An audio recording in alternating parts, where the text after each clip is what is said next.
proofs to give you, but the easiest social proof is for you to relate with people who are out there who've truly done amazing things in their life. People who have used similar manifestation and healing strategies for them to change their life. So if you see Oprah, Oprah speaks about how manifestation has been the core element of her life. And if most of you don't know her story, I highly recommend go read her story. You will be superbly inspired. Because from where? From being a rape victim, a minor rape victim, to building $1 billion business and being whoever she is, it's through the power of manifestation. And if you take a look at Jay Shetty, Lily Singh, they all talk about the same things. This is Jennifer Aniston. And if you see Brian Tracy, who's the world's #1 management guru, they emphasize so much on the power of the subconscious mind and how much power we have to create.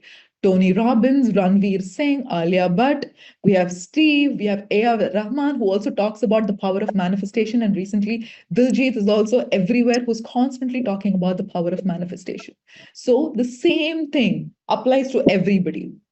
Everybody, you're a celebrity or not a celebrity or anybody, the same thing works for everybody. So I want you to start believing in the possibility of having an amazing future for yourself.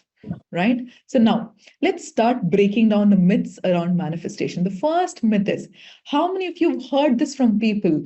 You have to be positive 100% of the time for you to manifest amazing things in your life. How many of you have heard this from people? Tell me in the chat box. Yeah? Let me tell you something. We cannot be positive 100% of the time. Say no to toxic positivity. Because trying to be positive 100% of the time means suppressing the emotions that you're going through right now. And we don't manifest every thought that is there in a subconscious mind. We manifest the dominant thoughts. Let's assume 80% of your thoughts are about abundance, are about building something, are about building a beautiful future. Then that is what you will manifest. The reason why, and the problem is, most people, how many of you are struggling with negative thinking? Tell me in the chat box. Struggling with negative thinking, negative thoughts? Yeah, so many of you. Let me tell you something. The thoughts are only a byproduct of the belief. Imagine there is a pond, okay? In the pond, there is dirty water. And the dirty water is flowing to your house every single day. And what you're doing is, the dirty water comes to your house in a bucket. You look at the bucket, you're like, oh my God, this is dirty again. I have to clean it. You start cleaning the bucket. This will become an everyday process because the pond is dirty in the first place. So now, how about you take that energy to clean whatever you use to clean the bucket of water and go to the pond every day and start cleaning up the pond every single day? Even before you realize, you will start to see that you've cleaned the entire pond. And now, whatever water is coming from the pond is clean water. Now, the pond is nothing but your subconscious beliefs that you have. The water that is coming in the bucket is nothing but the thoughts that you have. No matter how much you try hard to change the thoughts, you will never be able to change the thoughts because the roots, right? The roots are dirty right now. You've got to look at that. The pond is dirty. So stop beating yourself up to be positive all the time. If you constantly keep thinking negatively, it is an indication that there is a belief that is negative inside of you. Instead of trying to change the thought, start working on changing the belief. So no more staying toxic positive. If you feel like you're being extremely negative about things, start working on your beliefs. Everything else will start to change for you. Next one, thinking about my goals and visualizing them is enough. First, let's understand this. Why is writing goals so important? There was a research that was done in Harvard where they took 100 people, right? This research was done over 40 years. They took 100 people and they went into the room and they asked the 100 people, how many of you have goals here? All the 100 people raised their hands. Then they asked the same bunch of 100 people, how many of you have written down goals here? Only 4 people raised their hand. So they tracked all of these 100 people down after 40 years to see how much they've accomplished and achieved in life, to only see that the 4% of people who put their hands up had more success and abundance collectively compared to the 96% collectively. When you write down your goals, you're telling your brain, this is where I have to go. When you sit down and visualize, what ends up happening? What is the process of visualization? Visualization is you sitting here and visualizing your dream life and invoking the emotions inside of you that you will feel when your dream life like as though it is happening to you right now. Now, what ends up happening is you're familiarizing your body to the emotions of the future abundance. We wrote at the beginning of the session, we don't manifest what we want, we only manifest what we normalize. You're normalizing in your body what it feels like, but that alone is not enough. That is a way for you to get there, that is a step for you to get there, but you have to take inspired action every single day in order for you to get there. And when I do the techniques, I can manifest anything overnight. You can if you change the belief. But until you change the belief, the manifestation overnight will not happen. Stop falling for all of these small, quick fixes. It doesn't work. Because when will you manifest? We understood what the law of manifestation is. When I truly want something, when I become a vibrational match to that, the universe will give it to me. So the delay, the time duration from what you want to what you get is in you becoming a vibrational match. That is, how quickly you work on yourself or how much time you take to work on yourself is completely up to you.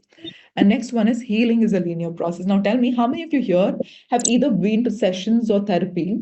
1 week life was amazing. And after that, you again started to feel so stressed. You're like, the same patterns are repeating. And now you're like, oh my God, am I even making progress in my life? Okay, let me tell you this. Healing is never a linear journey. It's always a spiral. So when you look at a spiral from top, it just looks like this. It looks like it is in the same place. But when you look at the spiral from the top, you'll start to see it is actually spiraling up. Now, I'll give you two examples. Understand these examples for you to understand how this journey is going to look like. The first example is, let's say you are in a room, which is a glass room that is filled with dirt, that is filled with cobwebs and dust and everything. It's so dark.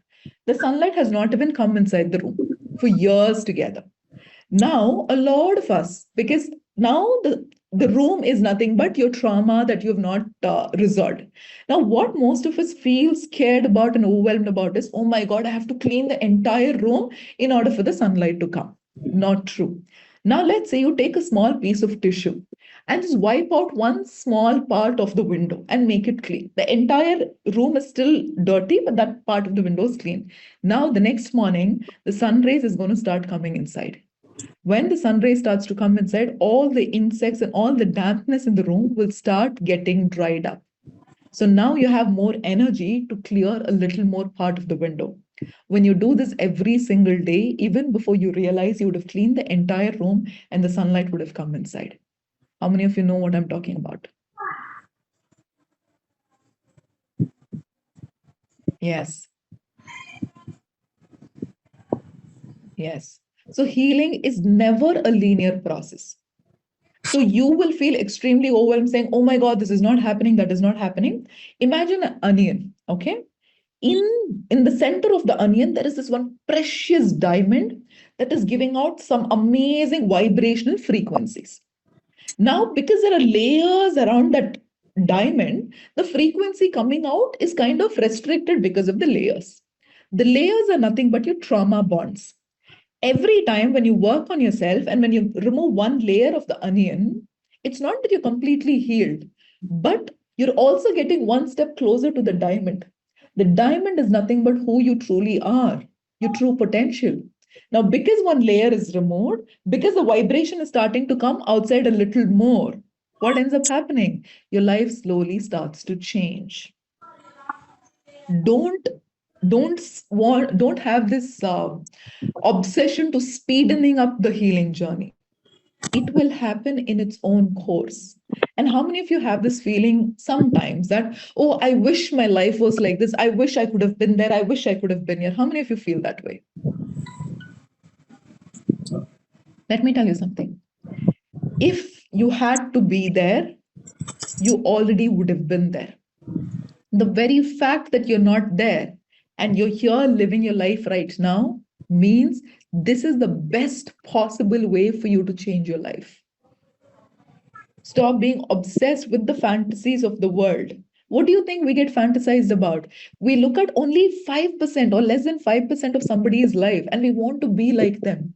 We put them on a pedestal. And most often we put all the celebrities on a pedestal. Working with celebrities in the last few years has made me realize that nothing is different between them and us. They're in fact way more insecure than how we are.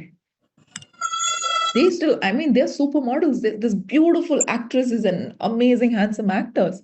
They still feel like they're not good enough on the inside.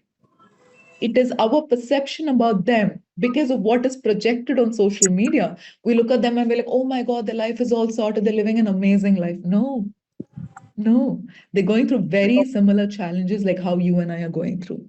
So stop obsessing over somebody else's life and feel like, I wish I had that life. I don't think you would be happy having that life. You'd be extremely happy having your life right now. So every time you want to be somewhere else, tell yourself, if I was supposed to be there, I would be there. The very fact that I'm living my life right now means the universe wants me to go through this. Yes, all of you with me so far? Was this like a aha moment for you? Yes, yes. Beautiful. Next one is healing means forgetting the painful experience. No. How many of you heard this line? Time heals everything. Time heals everything. It's bullshit. Time absolutely does nothing. What you do with the time either heals it or pushes it into your subconscious mind. That's it. Time does not heal everything. What you do with the time will either heal you or push that into your subconscious mind. So now what has ended up happening is, let's say there's a lot of dirt in your house, okay? And there's this beautiful carpet. Now, when somebody is coming, you're going to take the broom, you're going to sweep all the dirt and put it into the carpet. You're going to sit there and pretend like, oh, my house is clean, nothing has changed. My house is so beautiful. How many days will you keep pretending like that? After 3 to 4 days, the house is going to stink. Why? Because the dirt is still there inside the house. The house won't be literally, truly clean till you take the garbage and throw it outside. Same thing with your emotions. If you don't learn how to process your emotions, forever you will be a prisoner to your emotions. You'll forever be at the mercy of your emotions because you don't know when you're going to explode. But when you understand the meaning behind your emotions, what they're trying to communicate with you, things start to change for you. And the next one is once I've healed, I will never feel sad again. Not true at all. Let's say you're in 7th standard right now. In order for you to go to 8th standard, you have to get outside your comfort zone. Yes? Now, from 8th standard to 10th standard, the process is going to be the same. But because you've done this process again and again, like reinventing yourself, going outside your comfort zone again and again, now what has ended up happening is in your reality, that discomfort that you feel starts to reduce, but the discomfort will always be there. Feeling angry, having emotions of sadness, having emotions of frustrations are normal for a human being. Remember, we cannot discard half of us to love the remaining half of us. You cannot tell yourself, I will love myself only when I'm kind. Do you know anybody in your life who's only kind, only nice, only sweet? No, I am not a person like that. I am a person who has anger. I am a person who has frustration. I'm a person who will yell and scream and everything. It's a part of me. That's it. It does not define me. I know how to deal with that.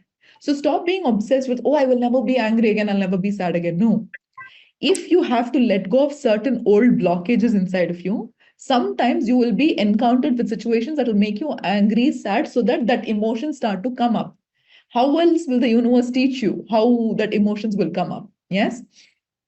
Next, you can heal others without healing yourself. This is very interesting. How many of you are already thinking, oh, this information is so good. I'm going to go out and teach my father, teach my mother, teach my partner, and tell them how much they have to work on themselves and how much they have to change themselves. How many of you started feeling that way? Let me tell you this, okay? Let's assume you are not interested in personal development at all. This is an assumption. Let's assume your partner or your friend is interested in personal development.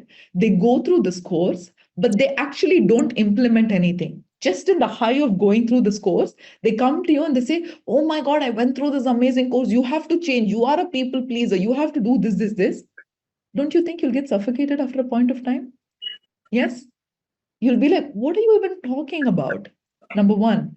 And will you take the other person seriously? No. Why you won't take the other person seriously is because they have not implemented it themselves. They have not changed themselves. They're only asking you to change yourself. So you will not respect that. The only way you can inspire another person to embark on this journey is by showing them what change looks like. Is by showing them what change looks like. How many of you know what I'm talking about? Because think about it. If you don't implement this, you go tell your parents or your partners, they'll in fact start hating things like this because they see absolutely no change in you. I know my friends, right? Because a couple of people don't implement all of this. The ones who don't even believe about manifestation, they're like, look, they learn all of this, they understand all of this. Look at their life. So don't set that example. You know, when you can go talk to them, when they come and ask you because you have changed as a person, they come and say, oh my God, there's so much transformation in you. What have you done? Then tell them what you did. Till then, work on yourself because it is also a kind of an addiction that we have. I do understand it's coming from a space of love. It's coming from a space of love because you think this information will help another person, right? You can redirect them to coming and attending the session, or you can also teach this. Okay, this is not my copyrighted content. You can also teach this. You can teach whatever you want, but do that only after you have implemented the lessons, only after you have changed and they come and ask you. All of you with me so far? With me so far? Yes, perfect. Next one, in my manifestation journey, I'll never feel sad or angry again. Not true. You will feel sad and angry. Let me ask you this question, right? Like, okay, in the next session, I mean, in the next slide, I'll ask you this question. So, all of you are following with me? You're able to break down all of the myths? Yes, perfect. Now, how manifestation actually works. Manifestation is a very, very, very simple four-step process. That's it. If you understand this, everything will start to fall in place. But before understanding that, there are certain critical elements that you really need to start understanding. The first one is, how many of you in this room believe in destiny? You believe like, oh, everything in the world is destined, it's my fate. How many of you believe like that? Be very honest. Be very honest. And how many of you believe in free will? Oh, no, I don't think I believe in destiny. I have a free will. I can accomplish whatever I want. Okay. What if I said both of you are correct? How many of you here have watched the movie The Avengers? Have watched the movie The Avengers? Okay. No, if you've not watched the movie, also let me give you a context of it. So in the movie The Avengers, there are two characters. Okay, one is Doctor Strange and one is Thanos. Thanos is the villain. So Doctor Strange has his ability to look at all the possible realities. So in a particular scene, he looks at all the possible realities and he says, okay, this is the only destiny. Now let me tell you something. Listen to this very, very carefully. All of you who have questions around astrology also listen to this very, very carefully. We all have all our life, all of our lives is already destined. But we have a million possible destinies of what we can choose at every moment in our life. All of our lives are destined, but we have a million possible destinies of what we can choose at every moment in life. Imagine at this moment where you're staying right now, right? Ahead of this, there are branches of what your life could look like. Your life could be the same as it is right now, number one, or it can be one of the best things in your life, number two, depending on what you choose to do at this point of time in your life. Your free will is your choice that you're making as to which path you're going to choose. If you're going to choose the same path as the life that you used to live in the past, or you're going to say, no, this is not going to work. I'm going to change my life. I'm going to take the next path. Now, astrology. Most people are asking me questions about what is astrology? Is it true? Let me tell you something. There are certain astrologers who can predict our future really well depending on our stars. There are certain fake astrologers. We're not even talking about the fake ones. Now, answer this question. Every time when there is a full moon or a new moon day, right? If you ever go to the beach, do you see high tide and low tide? Do you see high tide and low tide? Yes. Perfect. Now, because of the magnetic pull of the moon, the water goes up and down. What do you think a body is made of? Majority water. So it has an impact on us. So, which means if an astrologer comes and tells you your life is going to be this, if he is a good astrologer, right?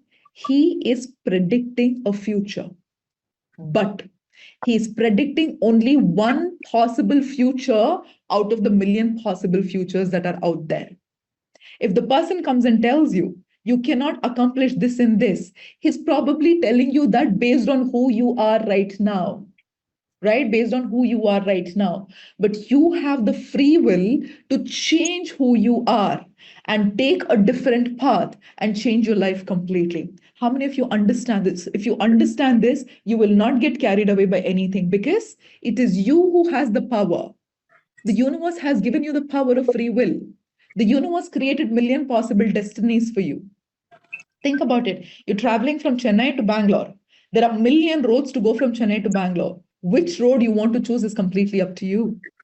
The universe has given you that free will. Otherwise, think about this. If the universe is trying to make us do things, what is the purpose of human beings? There is no purpose. We have a choice. We have a free will to choose whichever we want. And remember, when you say, I don't have a choice, yes, it also is because you're speaking from a space of choice.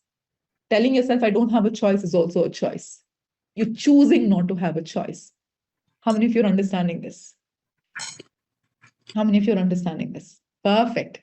Perfect. Now, somebody asked me about past life karma. Let me get to that. Just give me a moment. Let me get to that.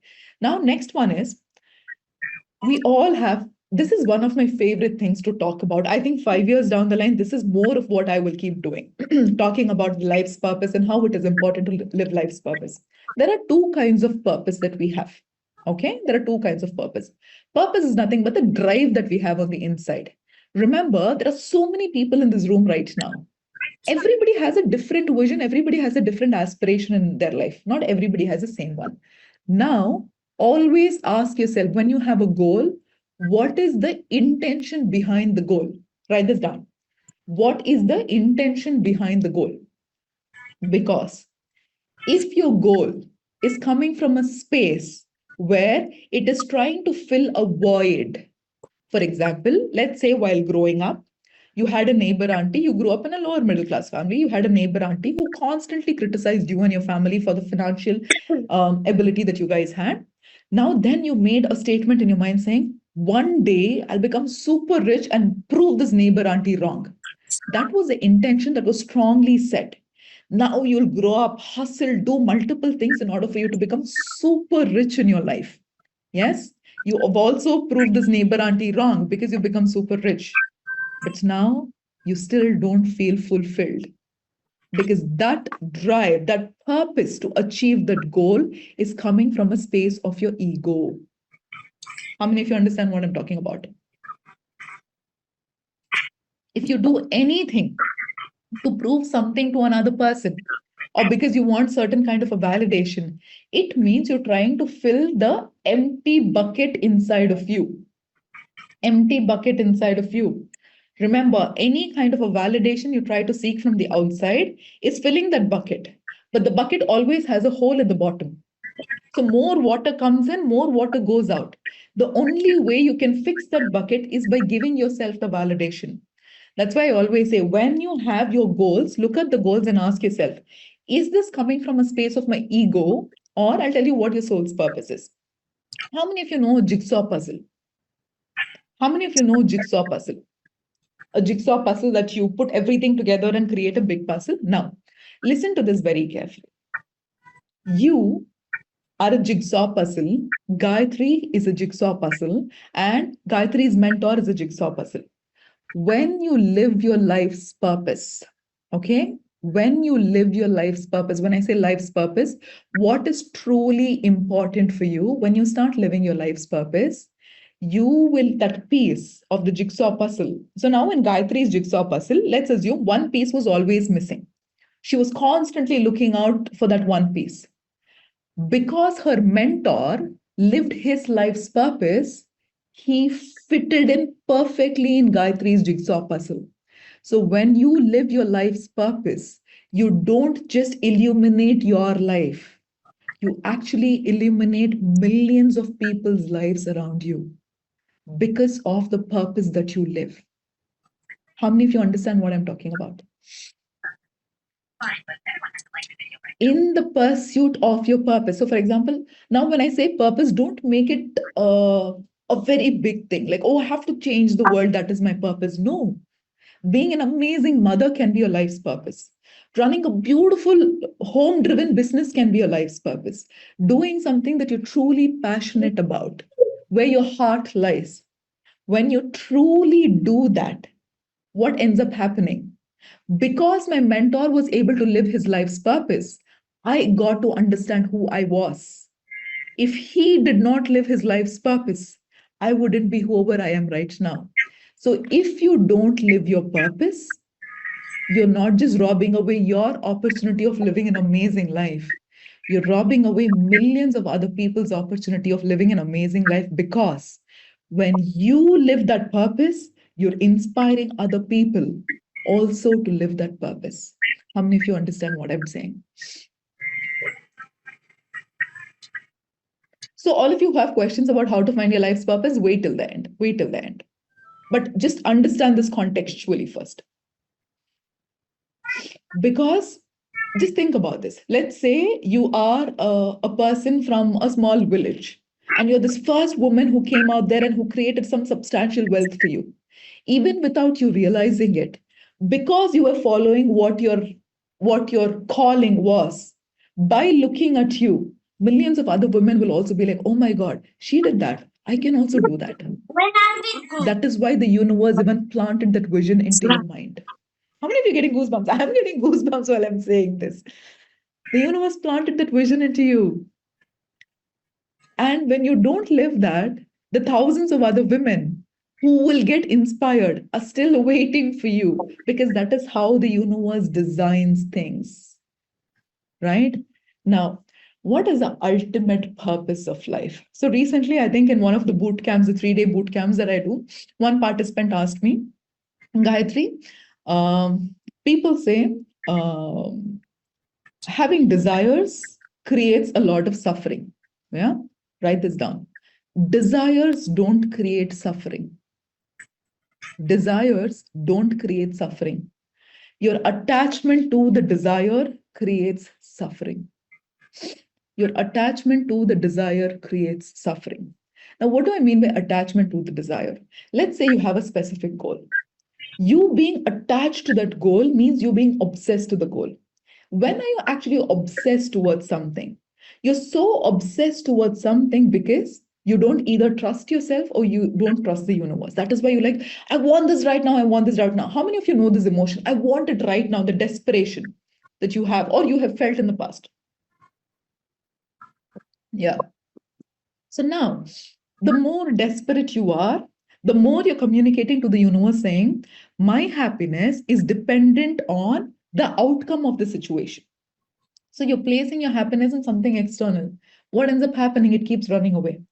But when you know with 100% conviction that what you want is yours, you're not desperate about it. And how many of you face this? The more desperate you were about a relationship or about a situation, it kept running away from you. And the day you dropped it and you went on doing your own thing in your life, it naturally started to come back to you. Yeah? Career, relationship, absolutely. So now, what is the ultimate purpose of life? This is something I teach in my advanced sessions, but still I'm going to give you a context of it. You think about this world, okay? This huge rock ball, Earth, huge rock ball floating in space. You think any of this is by accident? The precision with which our nature operates, none of this is by accident. Our true purpose in life is to actually understand who we are, is to actually understand the God, the divinity, and us are one and the same. And every religion speaks about this. Every religion, be it Hinduism, Christianity, be it Islam, every religion speaks about this. Now, our ultimate purpose in life is to realize that. Yes? All of you understand this? Now, what you need to understand is, let's say this is the ultimate purpose of life for you to understand who you truly are, which is the divine. For the mind, right? For the mind, it cannot understand this concept. Even while we are talking about this, the mind is like, what does it even mean? Sorry. The mind is like, what does it even mean? So the universe is beautifully planted your goals in your life and visions in your life so that in the pursuit of the goal, what happens? So you hear your goals are in between. This is you understanding who you truly are. In the pursuit of your goals, you get one step closer to understanding who you truly are. That is why I say it's so important to live a holistic and a purpose driven life. In the process of living your life's purpose, you walk on the path of enlightenment. How many of you understand what I'm talking about? It is slightly difficult to comprehend, but yeah, beautiful. Next, let's understand the 7 laws of the universe. So even if you don't understand the life's purpose and all of that, just remember this. Just remember this one thing. All of you who are saying you're not able to understand, just remember this one thing. We all were born with a specific purpose. You, me, everybody. But did I know my purpose was to teach what I'm teaching right now when I was 15 years old? No. But I always had an inclination towards teaching. I always had an inclination towards sharing information. Just like that, each one of us will have an inclination towards something. For some of us, there'll be an inclination towards painting. For some of us, towards singing. For some of us, towards building a business. It can be anything. Now, because of the noise of the outside world, what has ended up happening is we have stopped listening to our own voice on the inside. Now, the journey within is so important because one, it helps you align with what your life's purpose is, and it helps you live a purpose driven life. When you live a purpose driven life, the goals that you set on the path, right? The goals that you set on the path feels way more fulfilling compared to the goals that are coming from ego. How many of you understand this? Perfect. Perfect. Now let's understand the laws of the universe. How many of you here have read the book The Secret? Have read the book The Secret? Okay. So Secret, which was released around 17, 18 years ago, was not the first book, was a massy book. When I say a massy book, you know these movies which are classy movies, which are massy movies. Secret catered to the entire world. Even for the non-believers, it catered to the entire world and introduced people to the concept of the first law, which is law of attraction. In Secret, Rhonda Byrne beautifully wrote about when you think about something, you can manifest in your life. And the world split into two, which means half the world believed in the possibility of manifesting, and half the world was like, what bullshit is this? If you think something, you'll manifest it. What is it? That is when Rhonda realized after 17, I think after 15, 16 years, she wrote another book, which is called The Greatest Secret, where she talks about the law of vibration.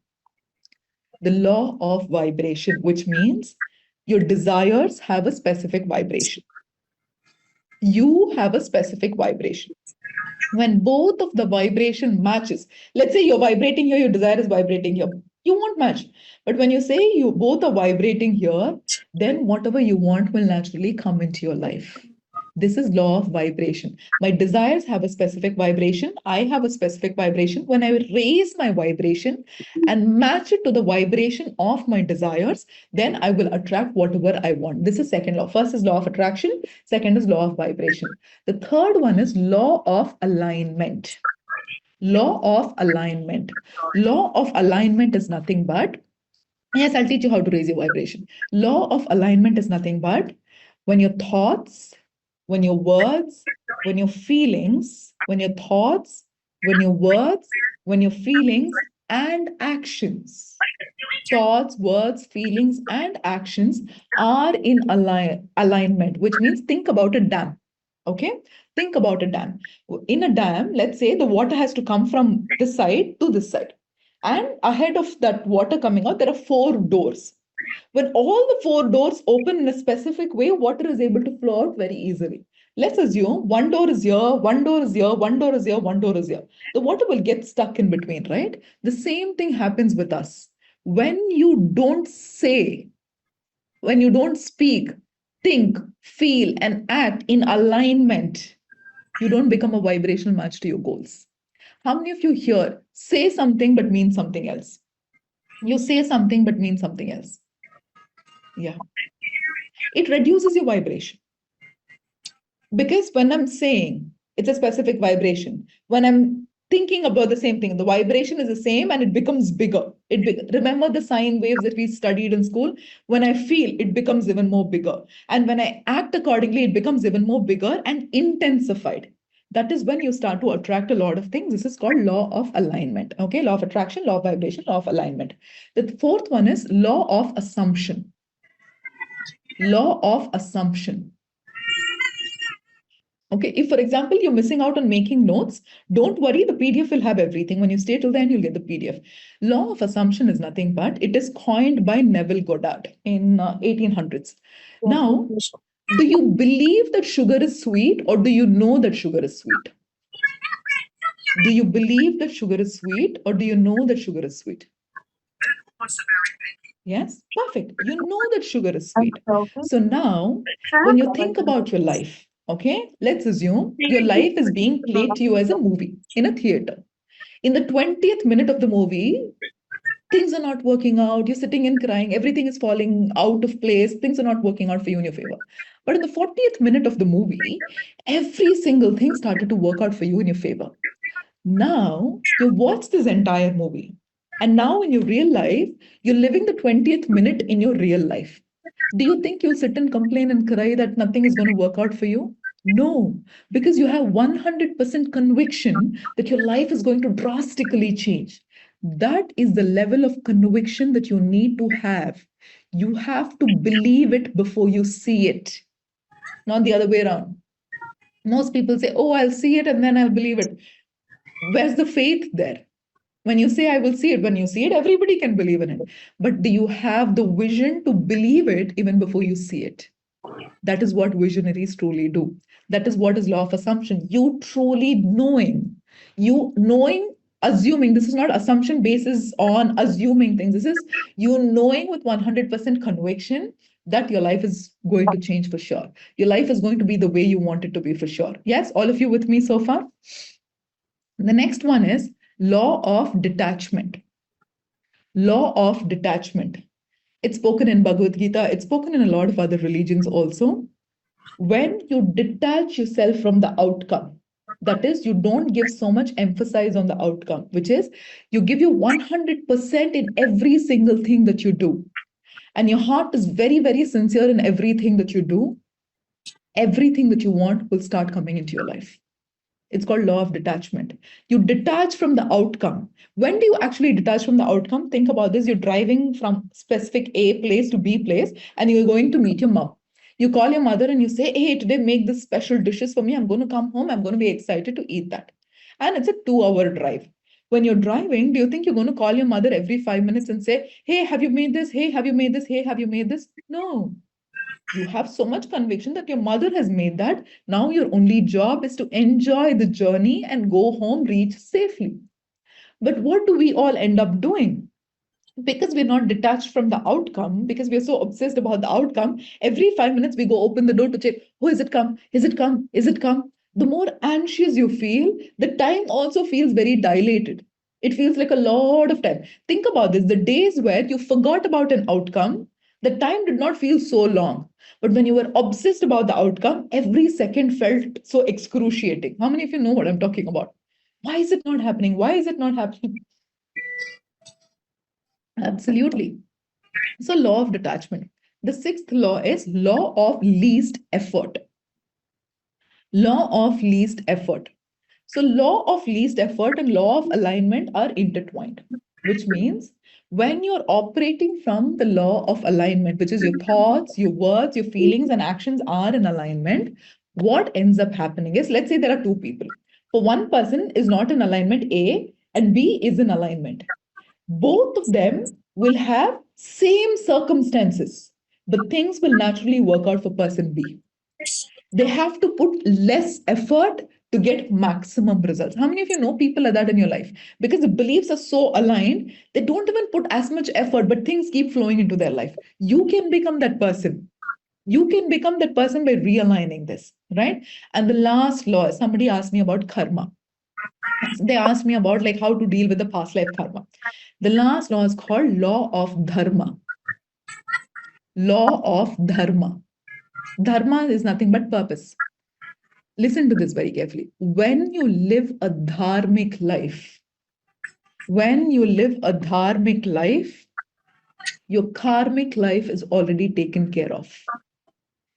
When you live your dharmic life, your karmic life is already taken care of. What do I mean by this? Does it mean that I can escape my karma? Nobody in this world can escape our karma. Karma is not good or bad. Karma is action. Whatever I have done, I have to reap the benefits of it. But let's assume I have a lot of bad karma from my past life or from this lifetime or whatever. Now I'm living my life's purpose. I've understood, I've become a better person, I've evolved, I'm living my life's purpose. The result of that karma, even when it starts showing up in my life, I won't be as affected as I would have been in the past. The karma will still show up, right? The deeds, what I did, the fruits of it will still show up. But I won't be as affected as I used to be in the past. Why? Because now, because I'm living my life of purpose, I'm much more aligned. And from within, I have way more awareness and way more consciousness. And the divine is always helping me navigate through this. Yes? How many of you understand what I'm talking about? How many of you understand what I'm talking about? Yes? Perfect. Perfect. Now let's understand what manifestation actually is, right? It's a very, very, very simple 4-step process. The first step to manifestation is what you did today, yeah, which is gain clarity on what you want. The first step is become clear on what you want. Once you've become clear on what you want, take a look at your life. If what you want is already not there in your life, which means there are certain limiting beliefs inside of you and emotional blocks inside of you that are stopping you from getting that. So I become clear. Next step is for me to identify what inside of me is stopping me from attracting things in my life. This is step number 2.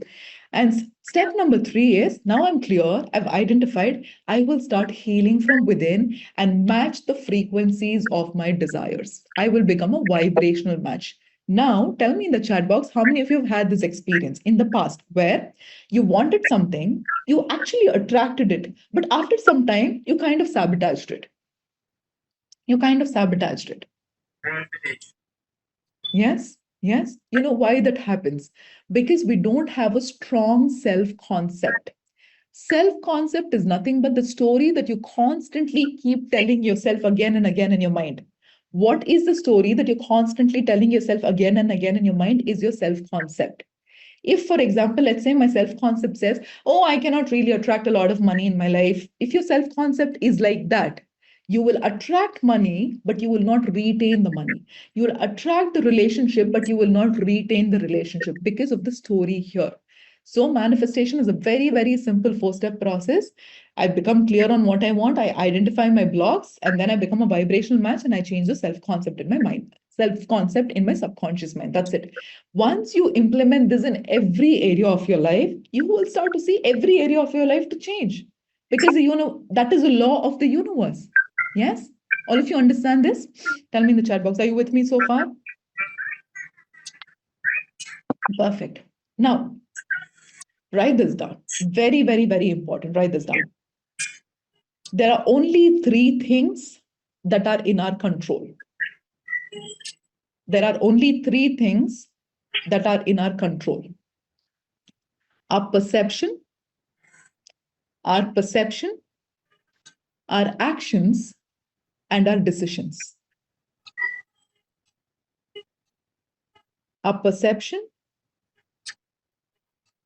our action, and our decisions. Yes? Now, yes, Anamika, sure. So now, what do I mean by perception? Let's say The world is the way it is. I'm taking a pink tinted glass and wearing the pink tinted glass. When I wear the pink tinted glass, what ends up happening is the world starts to look very pink for me. And because the world looks very pink for me, my decisions is based on the pink world that I see. My actions are based on the pink world that I see. So now the glasses that you're wearing are nothing but the glasses of your belief and the thoughts that you have in your subconscious mind. So if you have to change your reality, you have to change your perception.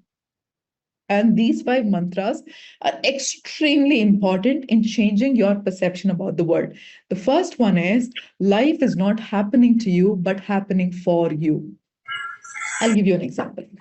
Let's say before you were born, okay, you created your entire life, which is actually true. Before you were born, you created your entire life. You know what the start point is, you know what the end point is. So now in the process, so this is your goal point, this is your start point. So now in the process, you created a hurdle, you created a big hurdle to jump. In 11th, there are multiple levels to your life. In 10th level, you created a big hurdle. So now what you also did was you created multiple small hurdles in 4, 5, 6. So that when you jumped 4, your legs became strong, jumped 5, became stronger, jumped 6, it became extremely strong, so that it equipped you to jump the level 10. Every problem in your life is just the same. Every problem in your life is just the same. It is preparing you for what you asked for. The universe is always working for you in your favor. The universe is creating circumstances, situations so that it can teach you what you need to learn so that you can get what you asked for. You asked for something. So the universe has to replay certain things in your life in order for you to get what you truly asked for. This is the first very important lesson. The second thing is you are the creator of your life. Every time you feel powerless moving forward, every time you feel like, why is my life the way it is right now? Go within and tell yourself, I am the creator of my life. If this is the reality I created, I truly have the power to create whatever reality I want. No matter what circumstances I came from, no matter what my background is, I truly have the power to create my reality. And the next one is the universe. Sorry, everything in your reality is reflecting back to you what your core beliefs are. I'm going to give you an example. I used to have this friend in Christ College. Okay. She used to be this good looking girl according to the society standards, very pretty looking girl according to the society standards. Now, one day when we were having a conversation, she told me, Gayatri, no matter what I do, I'm not able to be in a substantial relationship. I'm not able to be in a great relationship. Why? Because people are coming, I'm dating, and then it is not working out. Somehow things didn't work out. And somehow, guys, the guy she's attracted to, they're not attracted to her. It kept happening the same loop. In the same college, there was another girl. According to the social standards, she was not the most pretty looking girl, but literally every single person in that college liked her a lot. Now, when we started to understand what the reality was, my friend, no matter how good she looked, she had this belief on the inside saying, I'm not good enough. So when people came into her life, they reflected that back to her. You are not good enough. Because she already believed that about herself. On the contrary, the other girl was extremely confident about who she was. She was a great pianist. She was very, very confident of who she was. So when people came into her life, she loved herself a lot. When people came into her life, they literally reflected back to her what she felt about herself. What she felt about herself. So remember, if you stand in front of the mirror and you don't like what you're seeing, yes, there's no point screaming at the mirror. The only thing that needs to change is you. That is why, if you want to change your life, you've got to change yourself and take 100% responsibility. I'll give you another example. Let's say you're in a kitchen, okay? You're in this house, you're in this kitchen, beautiful kitchen with all amazing groceries and cookware and everything. Someday, somebody told you, saying you're not worthy of cooking, you're not good enough for cooking, you don't know how to cook. You started to believe that about yourself. Because you started to believe that about yourself, no matter the amount of groceries in your kitchen, you did not cook. Because you did not cook, you were starving for 3 to 4 days. Now, let's say somebody passes by you and they have a loaf of bread in their hand. They look at you starving and immediately they take a couple of slices of the bread and they give you. You immediately eat it because you're so hungry and you feel so grateful for this person. Then, after 2 days, a person walks by again and they look at you and you're still hungry. And now you're willing to do anything for that person. And the person looks at you and he has two loaves of bread. One is a fresh, one is the old. Instead of giving you the fresh, because you're so desperate, they give you the two old slices of bread. You still take it and eat it because you're extremely hungry. Now, again, 2 days pass by, you're not cooking for yourself, the person walks by again. Now, the person looks at you and you're willing to do anything because you're so desperate. Yeah. Now the person gives you breadcrumbs and you still say okay to that because you feel empty on the inside. Now take a look at your life and ask yourself, what have you been doing with your life? If you don't believe that you're worthy of cooking in this case, but in the actual case, if you don't believe you're worthy and you're amazing, you'll constantly settle for breadcrumbs on the outside. You unconsciously teach people how to treat you. Healthy milk I give now. Now, on the contrary, let's say somebody came and told you you can't cook. You were like, fuck you, I am going to learn cooking. I'm going to cook. You put everything together. You made this amazing biryani and you ate it fully. Now, let's say the same person walks by and they give you the old loaf of bread. You think you're going to settle for that? You're going to be like, boss? No. Either match my biryani standard or give me something better than the biryani, which is a dessert. Then I will take it. This is not acting from arrogance. This is acting from a space of you understand what your true worth is. And you start treating people not with arrogance, but again with compassion and draw boundaries saying, no, this is unacceptable for me. How many of you understand what I'm talking about? For how many of you it just hit you? Yes. So ask yourself where you're actually falling short, and what about you you've been believing just because somebody else came and told you that about yourself. Yes. Are you guys learning a lot? Tell me in the chat box. Are you guys learning a lot? There's so much more to learn. There's manifestation techniques, there's healing techniques. We have to do a meditation together. Amazing. So what we will do is we'll take another 5-minute break. Just go quickly, relax, stretch yourself, drink some water, and come back. I'll see you exactly in 5 minutes. Lovely messages on DMs. It's so beautiful. About our beliefs before we get into that. Okay, perfect. First one, let's address the elephant in the room. Do you all believe that change is difficult? Do you all believe that change is difficult? Any kind of change, good change, bad change, any kind of change. Let's say you're living in a house which is small and old and more like a dungeon, and you're moving into this beautiful house. Still moving from this house to that house is change and it's difficult. Now, what you need to understand is any kind of change is difficult.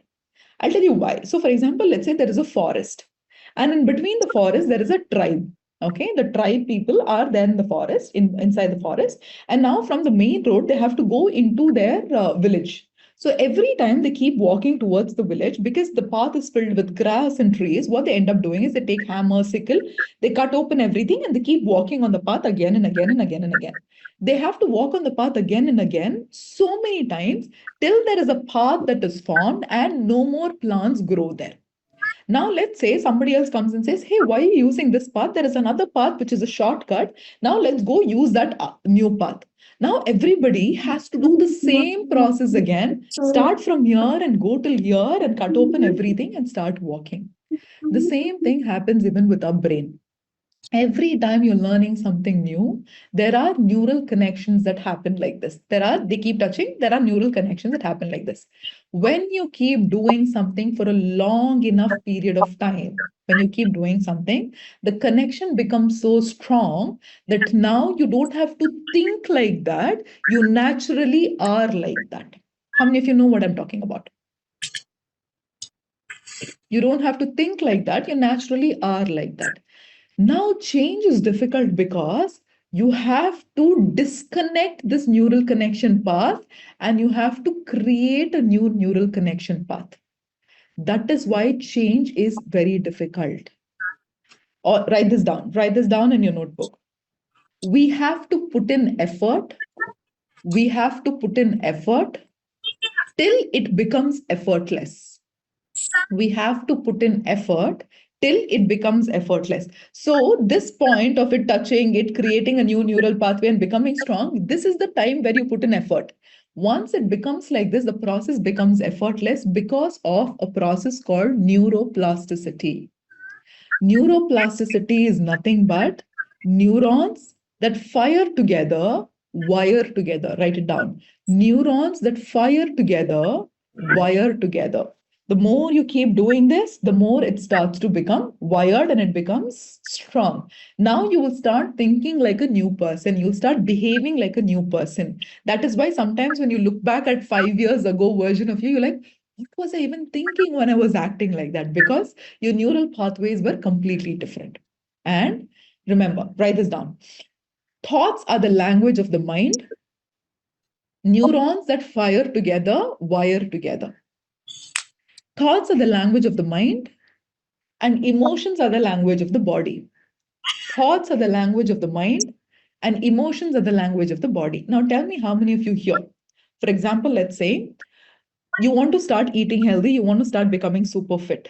So the previous day, before you start your fitness journey, the next day, you end up eating so much. You buy cake, you buy juice, you buy shakes and pastas and pizzas and everything. You end up eating everything.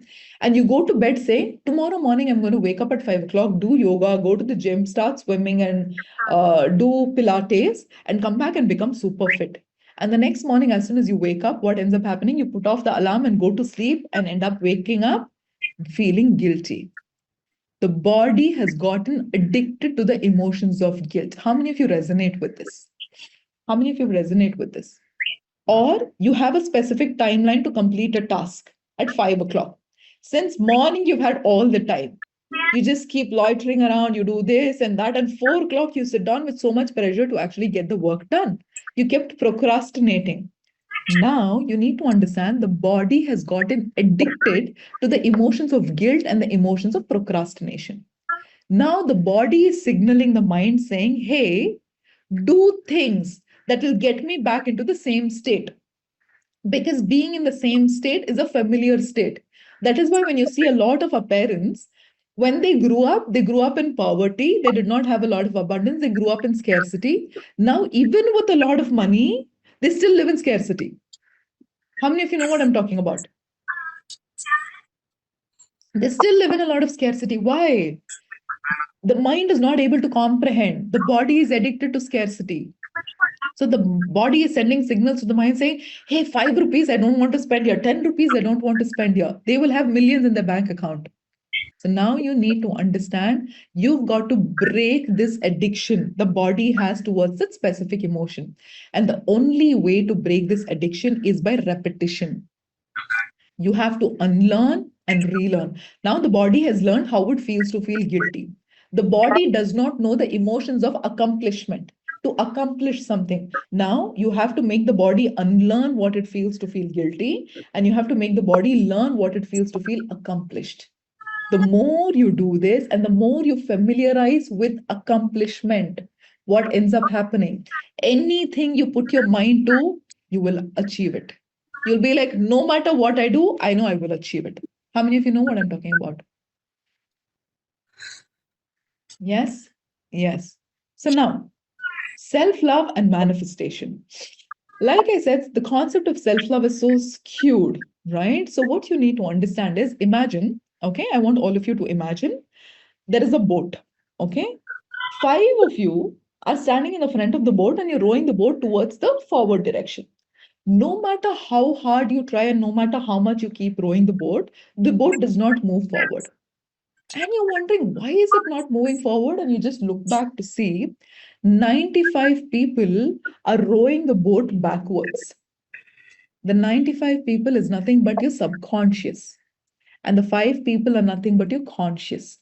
On a conscious level, if I ask in this room, how many of you want to be abundant? How many of you want to be fit? How many of you want to have great relationships? Everybody will say a yes. Consciously, we all want amazing things in our life. But what is that we're holding on to subconsciously is the question. Because that is what is truly dictating our life at this point of time. So let's truly understand what self love is. I'm going to repeat the same statement I said at the beginning of the session. Your ability to sit with yourself without looking for a distraction is self love. For you to accept yourself for who you are. Imagine when you were growing up, right? When you were a small toddler, all that we want is to be loved and accepted by our parents and our caregivers.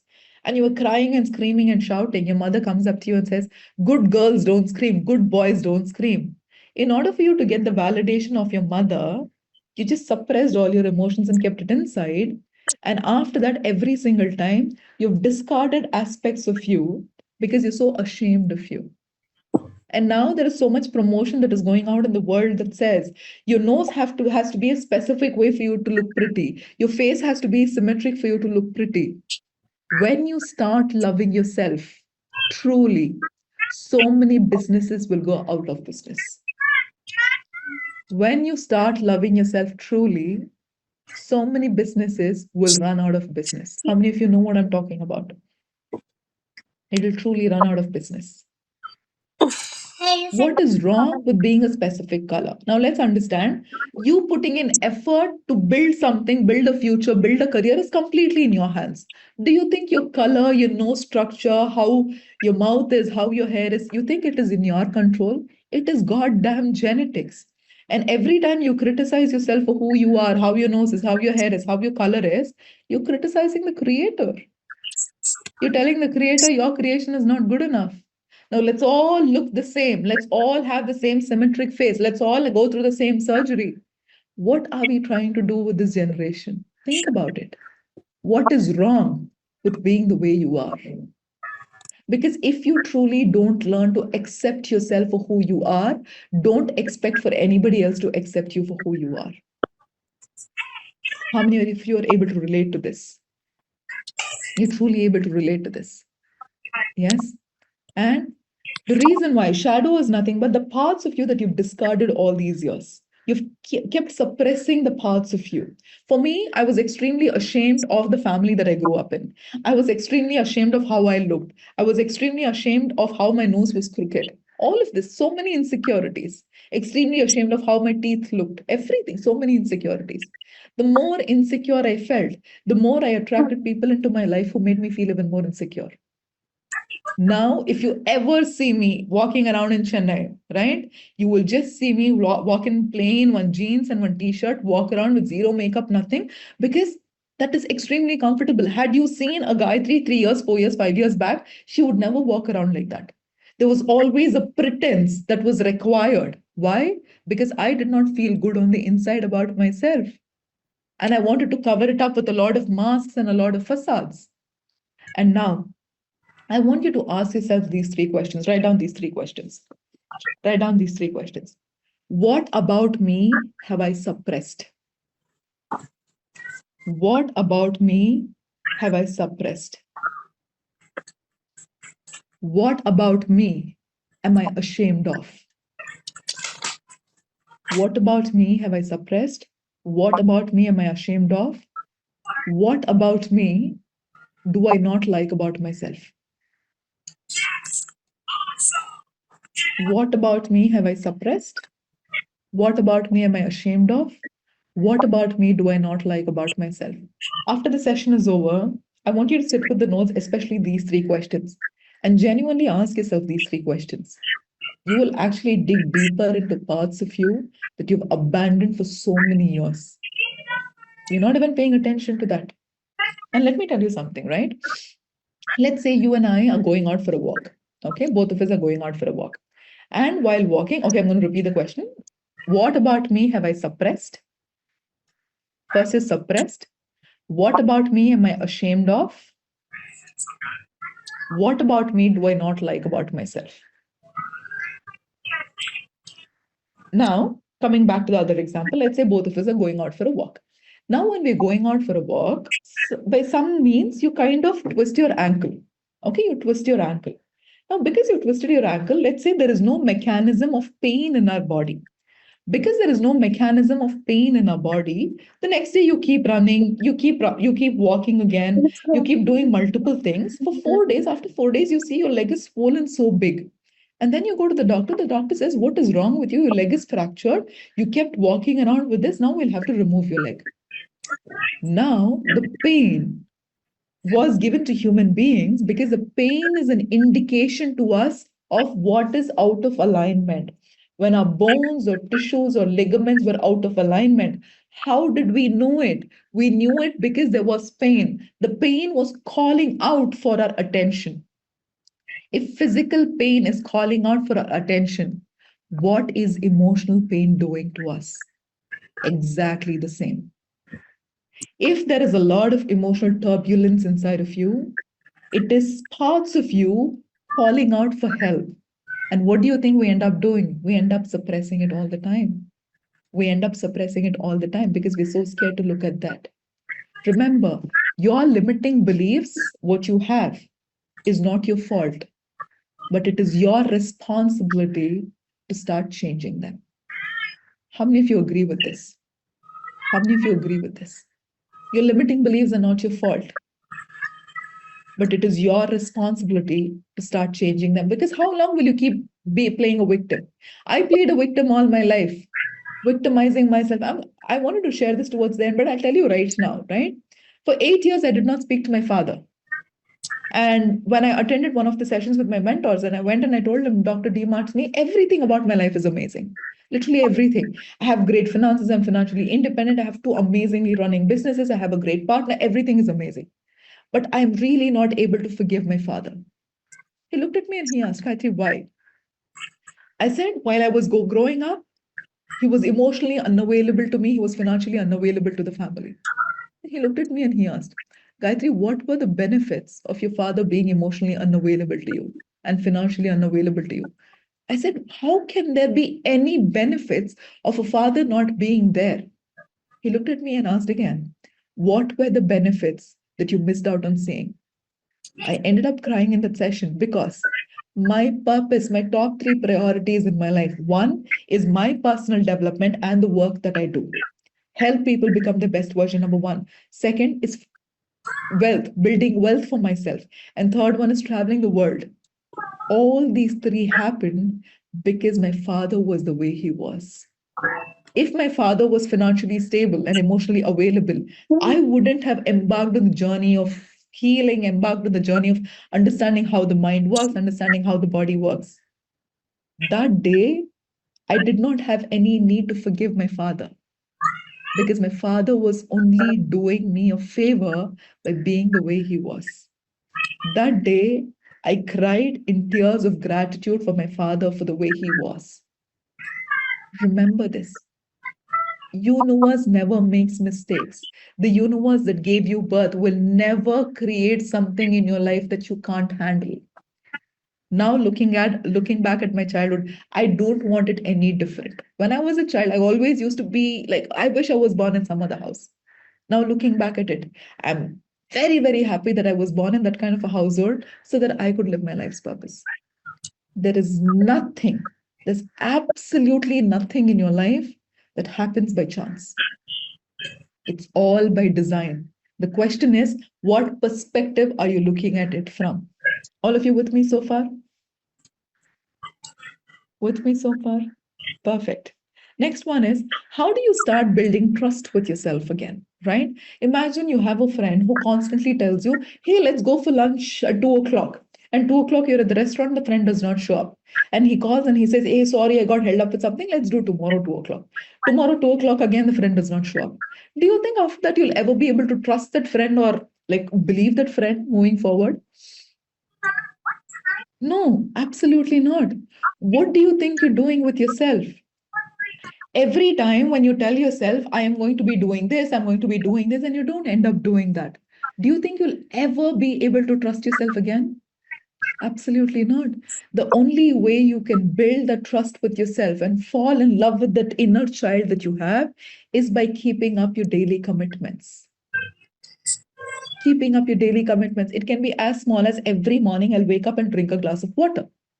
Just wake up and drink that glass of water. Little by little, you will start building trust in yourself.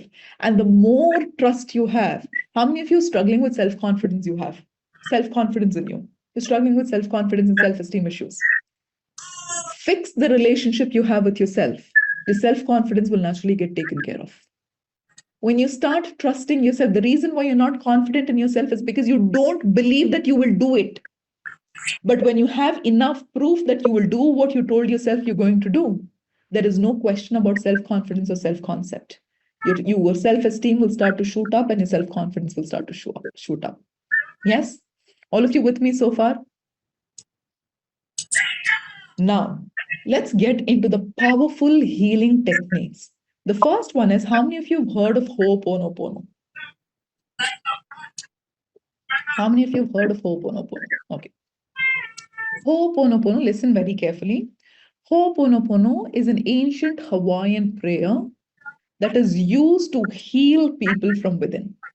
The concept of Ho'oponopono is, whatever is happening to me in my reality on the outside, I take 100% responsibility for it.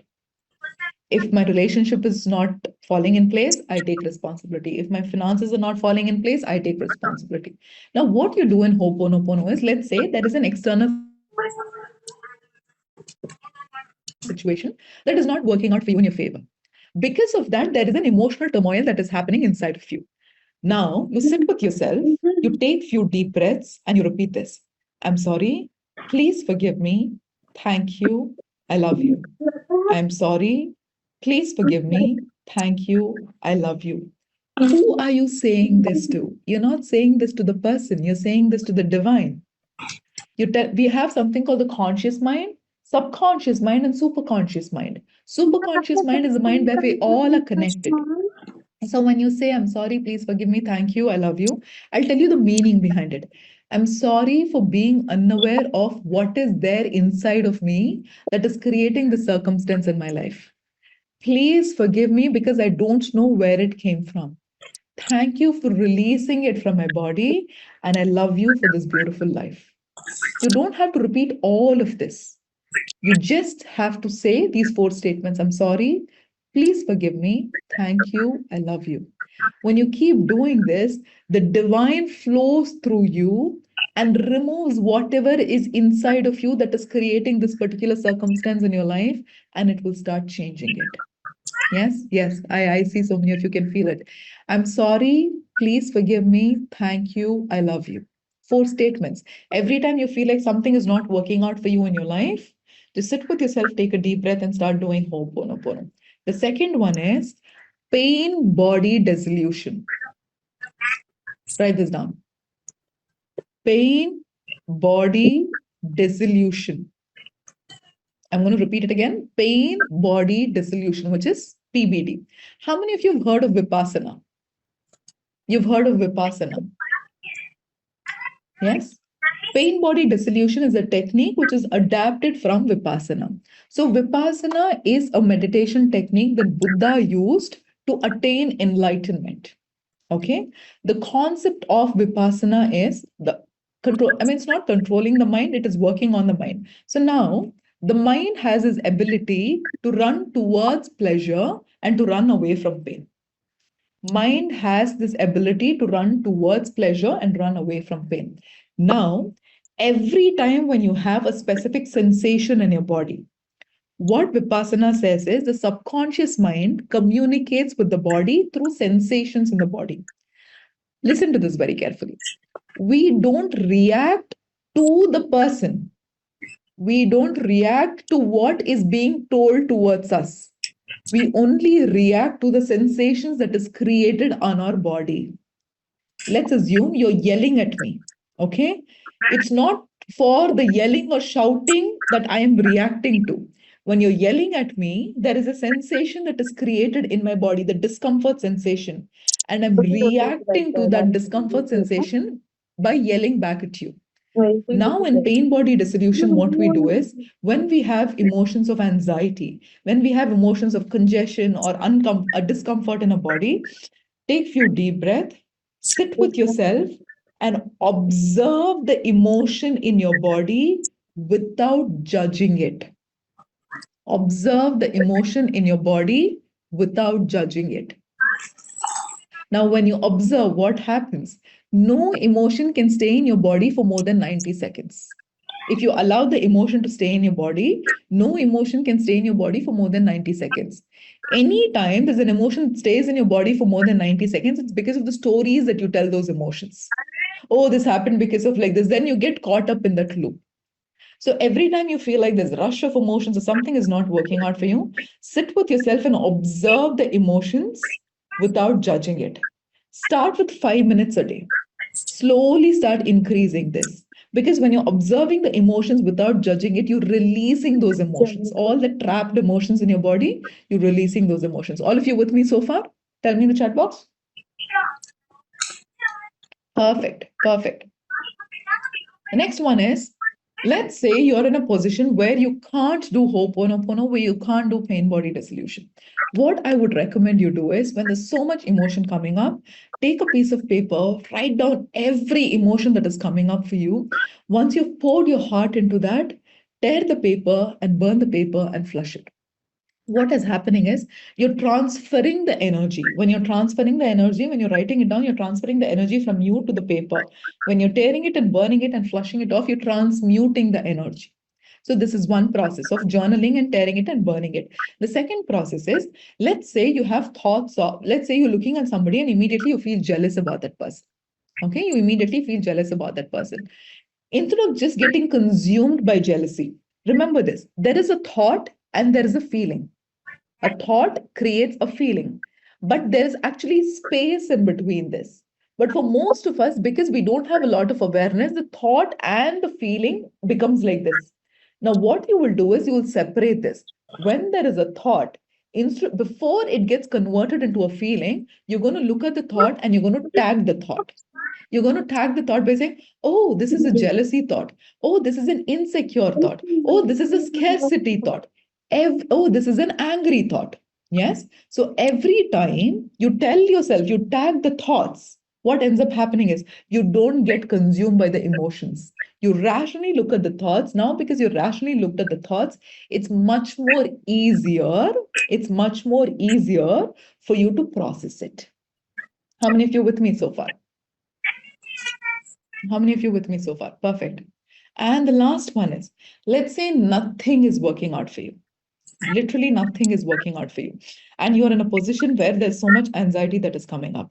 The quickest and the easiest way to bring your nervous system back into homeostasis and back into normalcy is breath work, right? Do the 4-7-8 breathing technique. You'll inhale for a count of 4. You'll hold your breath for a count of 7, and you'll exhale for a count of 8 through your mouth. All of us, let's do it. Inhale, inhale. All of you just close your eyes and inhale, inhale. 1, 2, 3, 4. Hold your breath.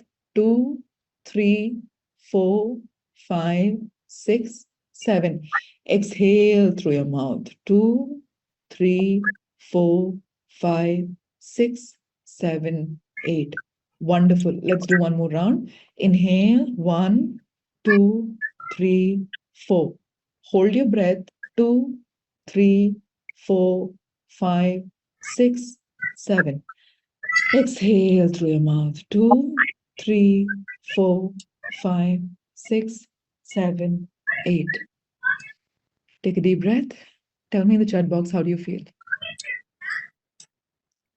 How do you feel?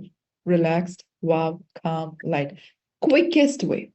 No matter where you are, you can just quickly do this. Okay. So these are the 4 powerful healing techniques that you can get started with. The next one is the powerful manifestation techniques. Tell me in the chat box, what time do you all wake up? What time do you all wake up? 5, 7, 9, 6, 9. So moving forward, are you committed to waking up 45 minutes before your wake up time? 45 minutes before your wake up time. This one activity alone will change your mindset completely. It's a process called SAVERS. Write it down. S stands for silence. As soon as you wake up, first 5 to 10 minutes, you're going to sit with yourself in silence. Next one, A stands for affirmations. Okay, A stands for affirmations. After the session is over, along with the PDF, I will ask my team to share with you 30 affirmations that you can repeat to yourself every single day. right? You can either read the affirmations loud or you can write the affirmations. Silence, affirmation. Next one is visualization. First one, S is silence. Silence, affirmation. The next one is visualization. So when I talk about visualization, how do you visualize? Every time you sit with yourself, you know what your dream life is going to look like, start to end. Sit with yourself, take few deep breaths, and visualize your dream life. Every time when you visualize your dream life, you're drawing the possibility of that dream life into your life with the emotions. Because imagine, let's say you buy a house which is worth 5 crores and you have this beautiful business that is running, which is making a revenue of 100 crores every year.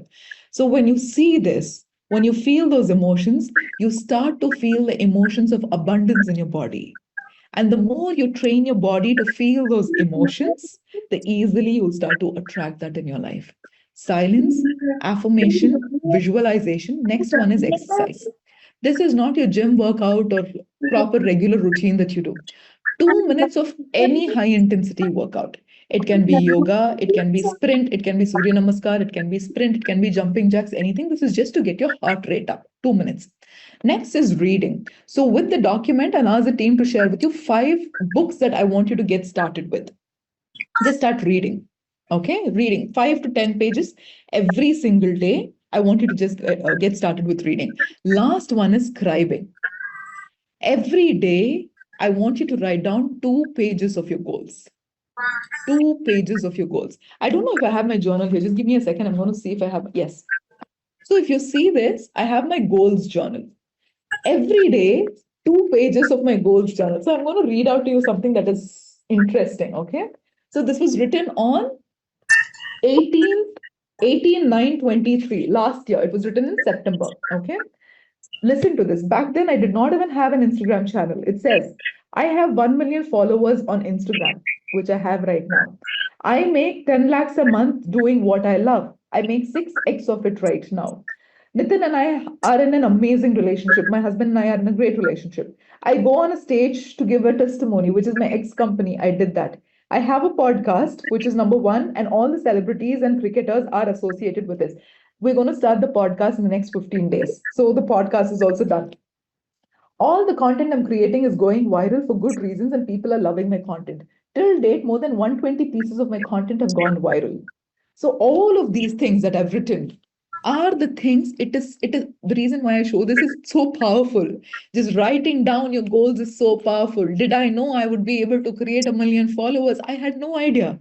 But I knew that was my mission. I'm going to inspire people. I will do everything in my power to inspire people. So, silence, affirmation, visualization, exercise, reading, and scribing. Scribing is write 2 pages of your goals every single day. This is your morning routine. Next one is, remember this, your conscious mind goes to sleep, but your subconscious mind does not go to sleep. Because your subconscious mind does not go to sleep, while sleeping, listening to affirmations or night tapes. I listen to my own night tapes where I have curated a night tape where I put in my ears and I go to sleep. It's for 3 hours or 4 hours. It is constantly playing in the background. Because it is constantly playing in the background, it is directly sinking into my subconscious. This is a lazy man's way of changing your subconscious. You can use night tapes. Next one is vision board. How many of you here already have a vision board? How many of you have a vision board? How many of you are yet to create a vision board? Yet to create. Okay, perfect. Let me tell you this. Easiest way. So today, after the session is over, sit with these 5 areas of your life: health, wealth, career, relationships, and your spiritual. Once you sit with the 5 areas of your life, write down 3 goals each in every area of your life. Once you've written down 3 goals each in every area of your life, go to Pinterest or go to Google or any platform and pick out the images that resonate with you. When I say resonate with you, it has to give you that emotion. It truly has to give you that emotion of, okay, this makes me feel like this is accomplished. Once you have that, Cut that, take a printout, cut that, collage it, put it in a board, and put it in your room along with strong affirmations. In my vision board, I'll show you towards the end of the session. In my vision board, I have words like I'm a powerful manifester, excellent articulator, I'm the favorite child of the universe. All these affirmations every morning, when you keep looking at that, it starts to register in your subconscious mind even more. Okay. And the last one is my favorite. Remember, we all are electromagnetic beings. Electrical signals thoughts, magnetic signals feelings. When both of this is aligned, everything starts to fall in place. Now, how do you do this activity? Listen to me very, very carefully. Now, every time you have a goal, the reason why you're obsessed, the reason why, for all of you who missed out on a couple of pointers, don't worry, the PDF will have it. Don't worry about it. The very reason you're obsessed with that particular goal is because you don't know how it is going to manifest. The how is going to keep you desperate. Now, this activity will bypass the how. So, for example, let's say your goal is to manifest your life partner in your life. Okay. So, every day you'll sit down and write three things as to what is happening to you in your life after you've attracted your life partner. It can be like he's coming and picking me up from office every single day. We're going out on these beautiful vacations and beautiful dates. He's introducing me to his family. Just get absolutely creative about this. Write down three things as to what is happening in your life after this goal has manifested. Now, simultaneously, when you write this, write down how it is making you feel. When your partner comes and picks you up from office, how does it make you feel? I feel so loved and so pampered. Just bring those emotions. Then, when you're going out on these beautiful vacations, we both feel like we're creating this beautiful future together and we're feeling abundant. Right? So now you're writing what's happening, you're writing how you're feeling. Now, electrical signals, magnetic signals, both together, electromagnetic. The feeling becomes so strong, the intensity of the signal becomes so strong that it will start attracting that back. I don't know if I have my note. The example that I gave you right now, yeah, wait, I think I'll show it to you. I'll show it. Actually, see this attracting the same activity, attracting my life partner, my soulmate. So I write down what is happening, how I am feeling. So and all of the things what I wrote down had become a reality when I met my partner. All of you with me so far? With me so far? Perfect.